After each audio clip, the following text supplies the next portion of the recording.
It's 10 p.m. Do you know where your children are? I don't know where mine are because I'm too busy working on pushing commit final v2 actual fix to GitHub. Unfortunately, if you're one of the 100 million plus developers who use GitHub, you may have encountered a message like this recently, or maybe all of your pull requests just disappeared completely, or maybe the search returns nothing, or your continuous integration actions just hang in the void. GitHub is easily the most important website in software engineering, but more and more developers are yelling at it, and in some cases literally crying like it's a broken vending machine that ate their last dollar. Well, finally, yesterday, things hit the point of no return, after legendary developer Mitchell Hashimoto did the unthinkable. He packed up his open source project Ghosty and is leaving GitHub for good in search of greener pastures. In this fall, I'm going to take my talents to South Beach. In today's video, we'll find out what the hell happened to GitHub and why. In 2008, GitHub was built with Ruby on Rails as an online platform to manage your software source code with a relatively new technology called Git, which is the version control system built by Linus Torvalds in 2005 to manage the source code of Linux. The pitch was simple. Take the command line nightmare your senior engineer keeps yelling about, give it a web UI, make it like Facebook for code, and suddenly every developer on earth has a public coding profile. It worked so well that by 2018, Microsoft bought it for $7.5 billion.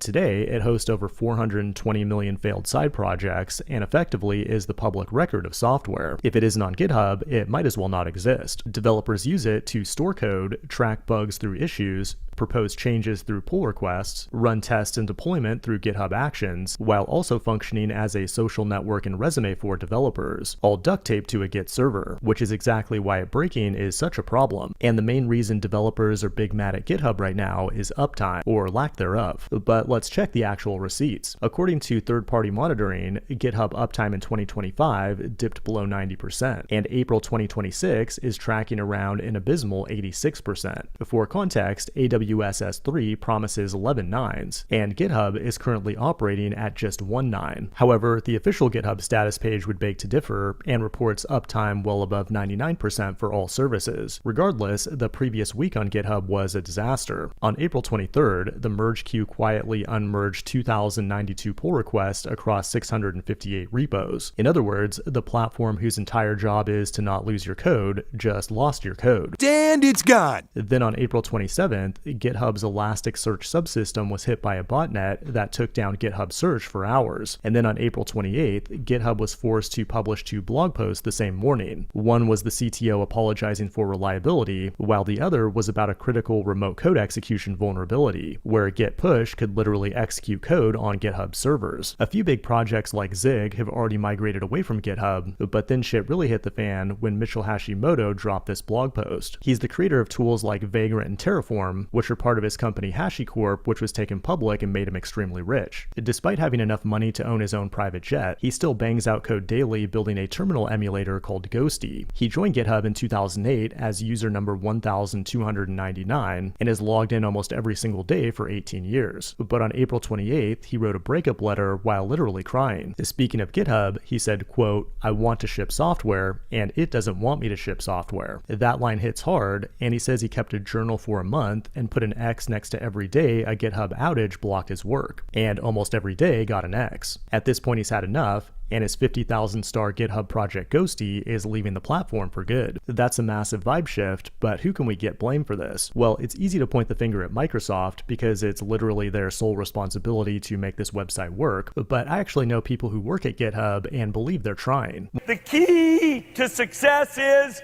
developers, developers, developers, developers, developers, developers. Developers.